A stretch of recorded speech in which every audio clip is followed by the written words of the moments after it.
Во последните години се поголем број земјоделци и сопственици на земјоделски површини го продаваат имотот што го создавале во претходното договорно агростопанство. Од друга страна, релативно мал број граѓани се јавуваат како купувачи на истото, со што полека но сигурно ситните земјопоседници исчезнуваат за сметка на создавањето големи газди на земјоделски имот. Трендот на раслојувањето е неминовна последица на пазарната економија, бидејќи во изострените капиталистички законитости успеваат само големите, кои како такви представуваат фактор на пазарот.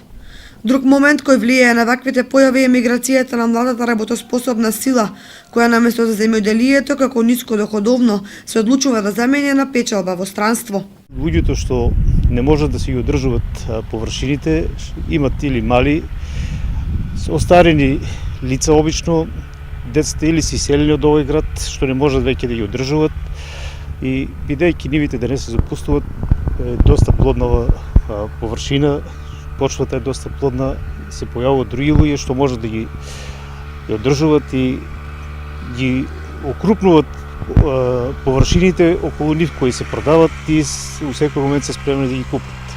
На тој начин се ги окрупнуваат површините, на некој начин си го зголемуваат производството со помалку трошкове, а производството веќе си го зголемуваат, што бидејќи на едно место се нивите, така да помали трошкови имат.